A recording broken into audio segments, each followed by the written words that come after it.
The Baltimore Regional Championships just came to an end. This was the first tournament of the Regulation H format. We got to see some really cool teams being featured, like in finals, where we saw this guy and his family destroy one of the strongest dragon types in the entire game with literally one move. The cool part about the modern day of competitive Pokemon is that all the teams are always public information, so we know exactly what they ran. Even with all this public information, we're still actually missing some key info to really make these teams. Specifically, effort values, or EVs. Players are often very secretive about the EVs they choose to use. This is because at the end of the day, it's a competition. That's where I come in. I am a professional Pokemon player who's been competing for the past 10 years. I've played in the World Championships multiple times, and now I help people get good at Pokemon. Anyways, in this video, I did my absolute best job to recreate all the EVs to the best of my ability. I literally did this by sitting behind my computer for hours, reviewing the stream, and running damage calcs. I'm pretty sure a few are off, but in general, these should be fairly accurate.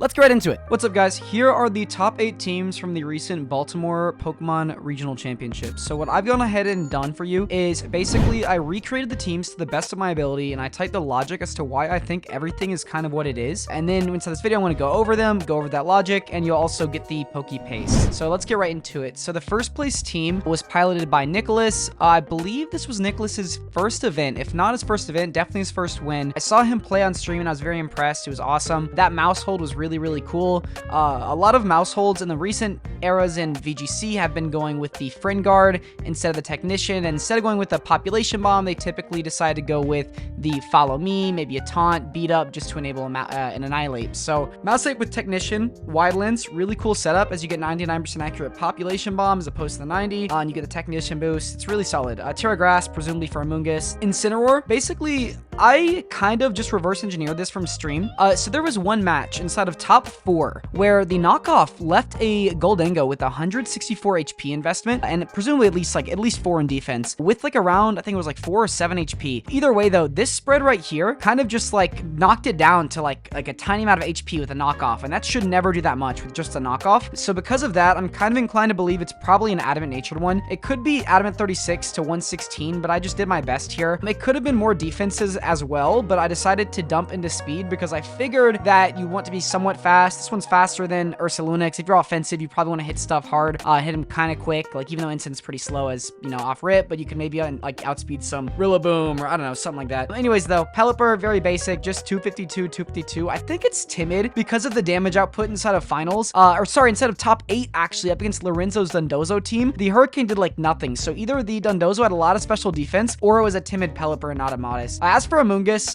if I remember correctly, I believe I confirmed this thing was bold. I'm trying to remember how. I think it was with the Earthquake in finals, whenever it switched into a neutral Earthquake from a Jolly Chomp, it took like less than half, and it was like maybe just a little bit over a third, and that seemed like bold was a much higher probability of that, unless like Paul like min-rolled and it was like careful or something, or calm. This thing's probably just 252. I'm guessing adamant because you want to get KOs because it's a sweeper, and you have 2x speed, so you don't really have to go Jolly. As for Archaludon, I've heard this thing might have more Spit F, but basically I just kind of created my own spread. I kind of guessed this one. I took the HP number from stream, which is max, and then I went with the minimum amount of speed necessary, which is to outspeed Dragapult and Tailwind, which is only 12 speed, but I had an extra set, so I went ahead and dumped it. But I went to a special attack bump, and then I made an even number, and the even number is huge because you get multipliers with stamina, with the electro shot, and with the assault vest. Those are all 1.5x multipliers, so if your stat at the end of the day is an even number, you'll get the full value out of that. But if it is an odd number, you're basically wasting a percentage of a decimal. So it's such a minuscule thing, but it's just little tiny optimizations. This thing could have had less special attack, more special defense. These two could totally have been swapped. Maybe it dropped down to 36 modest and was rest and special defense, maybe some speed. But yeah, that's just my take. That's my honest just guess. I'm just using the information that was available to me. So next up here is Palchua's team. Now, Palchua is actually a really good friend of mine. I've known him for a while. He's a very old school player. He's gotten top 4 at Worlds. He has a lot of accomplishments. This team was really cool. So it was more of a balanced take. It's kind of a cool concept. So you have Double Dragon, which are pretty fair right now because there's not like a Flutter main kind of destroying the meta. There are only a few fairy types, such as the Clefable as one of them, and Primarina is another one. So, you know, into Primarina, you have Freeze Dry and Ninetales, you have Sporamungus, you also have Terraflying Dragonite to chip it, and then you have King Gambit to Iron Head it with AV, and also up against fairy types. So I thought it was a pretty cool concept, this team. I really liked it. The Focus Sash Ninetales was kind of a cool addition because you could like basically just go for fast blizzards, and usually Ninetales is seen with Auroraville, but this is just more of an offensive team, hence the Life Orb Garchomp and Dragonite. Now, I did actually talk with Paul. Paul was using a max HP, max Spadef Incineroar, which, by the way, guys, I need to go ahead and plug my Twitter. I went ahead and said this the day before regionals even happened. I'm just being honest. Look, I said this is the spread that'll do good, and then I talked about why it's really cool to be vertically invested into one stat. You can also go all into defense or all into special defense. That part's up to you and your team's needs, but I'm just saying having like max bulk instead of one stat makes Incineroar feel really good right now, and that's the secret sauce. I shared it with you guys. I let you guys know ahead of time, and then it ended up getting finals. Although I'm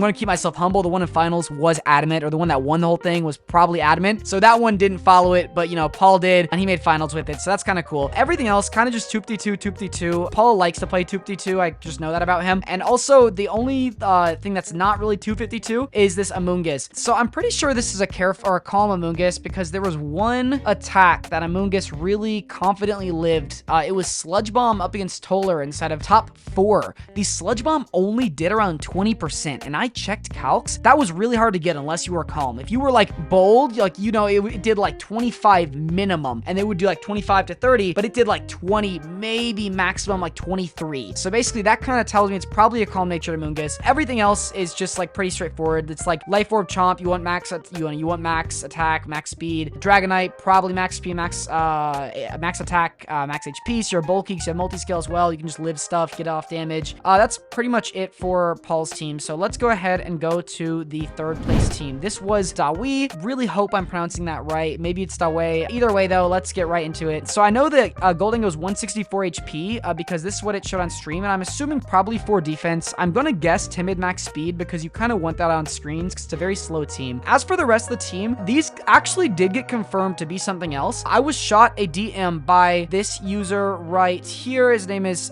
Marcus. Basically, he just showed me. Apparently, they came up on stream. I missed this entirely because I guess I didn't like watch top 16. I skimmed over it. But you know, either way though, here's the Ursaluna. It looks like it's just max HP. You can't see the attack, but I'm presuming it's just like max HP, max attack. So that one's pretty accurate. As for the Porygon 2, this one was 36 modest. So this is not max special attack. So it's probably different defensive stats, probably more defensive. Although I will, you know, stand on my own business here. I do think that a lot of special attack is really cool on Porygon 2 with screens, because if you have screens, you're gonna be bulky anyways. So you kind of just want to do damage while you're sitting there and not just waste your own screen turns. But that's just my personal theory. You know, I wasn't the one that got top 4 at this event. But anyways though, the next one is the Volcarona, which by the way, I posted a Volcarona very similar to this, maybe about like 6 months ago instead of I think it was Regulation F, and I got flamed by the Italian community actually. It was really, really funny because I remember Marco Fierro. If you're watching this, by the way, Marco, I love you. You're actually my bro, but I will still call you out. I will call you out on this. You flamed me for posting something like this. Yes, it was a different regulation, but the concept is still there. It's just really cool. It's a fast, bulky Volcarona that basically just shuts stuff down. So like, for example, this was brought up against Typhlosion. It was a Struggle Bug bot. I saw it instead of the someplace in Swiss, but basically what DWE did is that they led with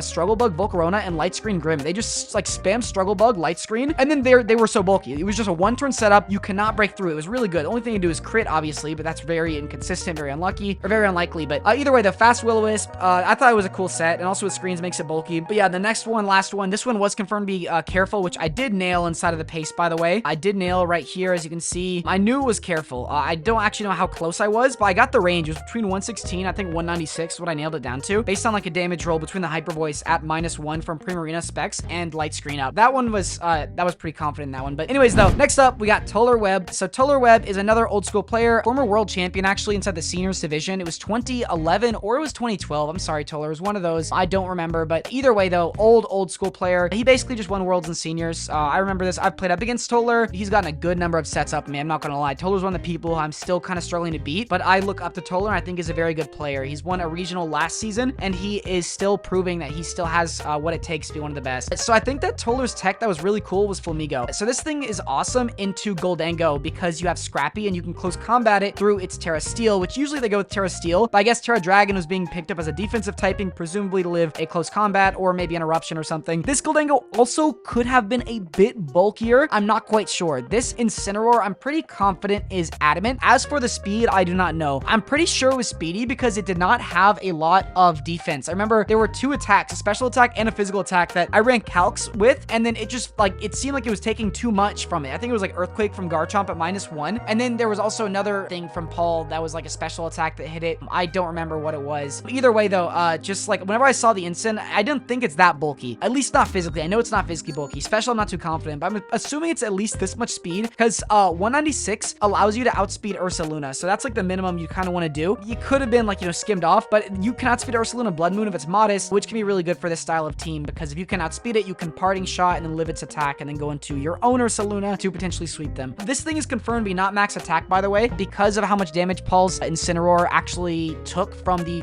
Terra Normal Facade. Whenever I was watching it, whenever I was recreating this team, the Facade did like, it left on like 4, maybe 3 HP. It was more than 2. And I ran the numbers. The only way it could live if it was max attack would be on 1 or 2 HP. And I looked at the number. I just looked at it and like, you can just tell, like, you know, if you've been playing for a while, you can see the HP. Like that's more than 2 HP. And then like, so basically that confirmed it's not max attack. So I just went down to like a lower bracket. I'm assuming it's like maybe 156, maybe split F dump. Maybe it could be defense dump. I have no idea, but I just copied the HP and just, you know, did this. It's probably more split into defense than split F, but I just dumped. As for the next one, this is Christopher Hahn. Very similar team. The only difference is that there is a Chilean berry on the Amoonguss, which allows you to live a normal type attack, or it basically halves the damage of normal type attack. So this is presumably for Ursaluna Blood Moon so that you can absorb a Terra normal Blood Moon and then you can spore it in revenge. So that's probably what the Amoonguss is there for. I think it's kind of cool. It could be careful knowing that. This guy was not on stream. I'm pretty sure Christopher wasn't. So if he was, maybe I didn't see it, but I just assumed. I just went total off assumption. Just standard Amoonguss. It lives a Rage Fist from Annihilate whenever they go for the beat up setup. So if they're like 116 adamant, you'll live. As for the Goldengo, it's max HP, max speed because we have Nasty Plot. The logic is like you just set up a Nasty Plot anyways. So you want to be bulky to set up Nasty Plots. You want to be fast to get off attacks whenever you set it up. So it's like, you know, maybe we can just sacrifice special attack, just all in a Nasty Plot, and then enable it using instant Amoonguss, and then, you know, trick room if we really need it into a Tailwind matchup or something. We're kind of bulky, so I kind of like that. As for the P2, I've just seen a lot of people are playing quiet. I just did like a lot of special attack. I don't think they actually had this much. Like here, I think they're usually 36 modest,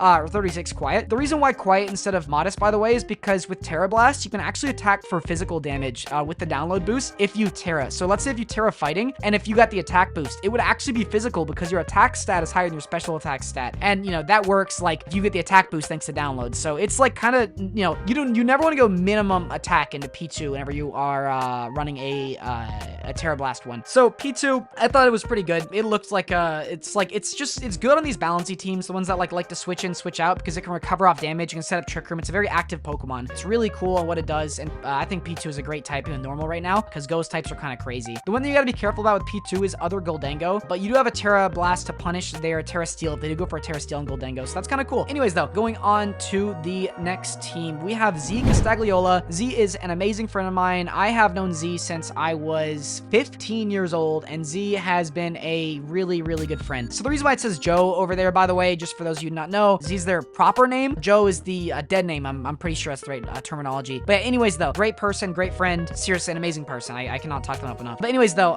very similar team to Palchua, the Life Orb Garchomp. The main difference is that, not a similar team at all by any means, only 2 of the same Pokemon, but similar concept of enabling Life Orb Garchomp with a flying type Pokemon, so you can Earthquake next to it.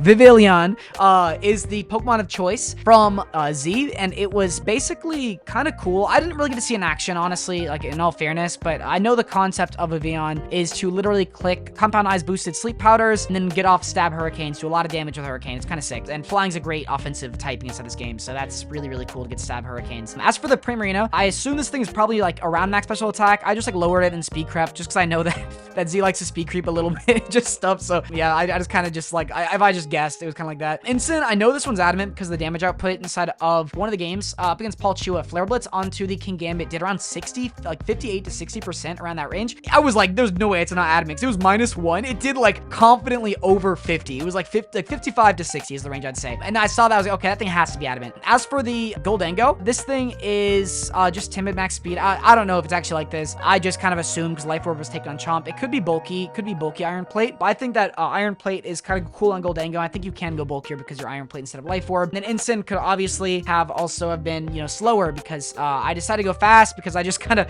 recycled the same EV spread from the Toler paste. But just I know it's adamant. You know, it looked like it took a lot of damage inside the set. If I remember, like Earthquake did a good amount to Instant. The one thing this thing could be specially, I know it's not physically defensive because the Earthquake did a lot of damage, but I don't know if it's specially defensive or if it's fast. That's like the two variables I couldn't really figure out. So I just kind of just plugged in speed just to make my life a little bit easier, you know, but y'all could switch that to Spit F probably. But next up though, we have JunZ. I really hope I pronounced that properly. JunZ? We're just gonna rock with that. So JunZ is rocking a team of Tyranitar, Porygon 2, Incineroar, Amoonguss, Ursaluna, and Goldango. Now it looks like this Incineroar, I'm going to assume it was adamant just because all the other ones were adamant except for Palchua's. So because a majority of them are adamant, I just kind of just assumed because I did not see JunZ on stream once. Maybe I did not properly scan it, but I was looking through the stream last night and I literally could not find JunZ anywhere on stream. Maybe I just missed him. I have no idea. If I did, let me know in the comments. You know what I'm saying? But, you know, I just kind of guessed on this one. I just plugged in adamant instincts. Everything's adamant. Max HP, max attack on Ursaluna because it's like you're bulky, you hit hard. That's good. 3-1 for Trick Room. Timid, max speed, max special attack. Goldango's Life Orb. Bulky Amoonguss. The same spread I talked about earlier lives the Rage Fist. Same spread on P2. And then just T-Tar. I just kind of went max HP, max attack. Nothing really too fancy here. This is kind of the same team we've been seeing except with the Tyranitar over the Flamigo. But yeah, it's still a pretty cool team. There's definitely an upsurge of Porygon 2 balance right now. Porygon 2, Instant, Amoonguss, and Goldango are kind of everywhere. And they usually have an Ursaluna because it's a great Trick Room abuser. Yeah, that's pretty cool. It gives us kind of context to where we're at in the meta right now. So the last team I have for you guys is Lorenzo. Now, I did make a prediction before this inside the Oko podcast, and I made an appearance on that, which is Sierra Dawn's podcast. Sierra Dawn and Joe Brown, they're official Pokemon commentators. Anyways, though, Sierra invited me onto her podcast, and she was just basically talking about predictions. And like, I had a prediction that Dondozo would get top 8 and then lose in top 8, and then look at that. You know, that's just because like I've seen Dondozo teams. I know like how they work. Whenever they get to like top 8 plus, the guys start locking in and they just start like trying to like cheese the Dozo player, making their life just like so bad. Or they'll go play a Haze guy or Clear Smog, which is exactly what happened. Anyways, though, this team, it's a cool, I guess kind of a proven concept with the Annihilate on the Dondozo. Basically, it's like you can go with Annihilate and you can threaten a U-turn, or you can go for a Final Gambit and then safely get in Dondozo Tatsugiri. So you basically trade one Pokemon using the Annihilate to Final Gambit and just trade something for all your HP for one of their Pokemon, and then you just sweep them with Dozo Tatsugiri. It's a pretty straightforward, simple line. But what's kind of different about this team is that Lorenzo had the Terra Blast on Dragonite with the AV. So I thought this was kind of cool because usually in the past they would go with Choice Banded, Terra Normal to Extreme Speed sweep people as a second win condition, but you don't have Sword of Ruin anymore because Chinpao is not into this format. So basically with Clefable and Dragonite, you can kind of create like a really solid secondary board where it's like you just pair them together. You can spam Helping Hand, Terra Blast, and just kind of go for sweeps. I thought it was really cool. King Gambit is another one of those win condition Pokemon where it's like if your opponent messes up and they get intimidated and you're defiant, you can kind of just win. And also it's just a great secondary win condition of getting Sucker Punch sweep. So I thought that was a cool Pokemon. This team makes a lot of sense in my head. Tatsugiri, just because it was sash, I just went max speed, max special attack. But the one thing which I do want to talk about is this Dondozo. So I don't know if this is the spread, but here's the reason for the EVs. It looks kind of like, oh yeah, Brady got lazy, but no, it's not, because this has 252 HP, which actually outspeeds Sneasler whenever they're adamant, whenever we are at +2 speed, which is from the Tatsugiri. And that's the only way we can outspeed is by going with max speed adamant. Or you could go Jolly and then you could get something higher, but I don't want to go Jolly, so I just want to stay with adamant because I want to do damage. And then the attack has 0 attack investment with adamant nature. For a surprise fun fact about that, just off of rip, if you just go in adamant nature, if you decrease the IVs by 2, so you know how IVs are always going to be like 31 by default, if you decrease it down to 30, nothing happens. If you decrease it down to 29, what happens is that the Dondozo's attack goes down by 2 instead of 1, and that's because it gets a attack bump just naturally just from being there. It doesn't even need to have any investments. So that's kind of cool. So you can just go adamant. Then I figured I wanted to double down on Spit F with the remaining EVs we had, which is 12, because first of all, I dumped it all into HP because HP is like good for leftovers and it's combined bulk, because this is accounted inside of both our physical and our special stats. So it's like both of those account for HP. So I'd rather have max HP, and then defense comes last, or special defense. Anyways, though, with the 12 EVs, we totally could have gone with like 4 in defense, 4 in attack, which maybe that is technically like, it might not be bad, but I figured because our stats can be doubled and our split F is much lower than our attack and it's also much lower than our defense, I figured by doubling down into split F, it probably would not be a bad idea. It's only 12 EVs. You know, you could go 4-4-4, but I think it's, you know, pretty straightforward the way it is. But yeah, guys, that's pretty much all I got. Go ahead and give me a follow on Twitter. It's at VGC Corner. I just post stuff like this, like, you know, if you prefer it inside of your feed, or if you want to watch the video, you know, you can watch these videos. But if you just prefer to, like, you know, read through it, I basically said everything I said into this video inside of here, right there. So, you know, you could read through that inside text, but, you know, that's up to you. The one thing I will say is that I did not, I randomly bolded some stuff. I was typing this up like 3 in the morning. So like, or no, it wasn't 3. It was 12:35. Still late for me. Anyways, though, that's all I got, guys. Thank you so much. I appreciate you for watching the very end. I will see you guys inside the next one. Bye.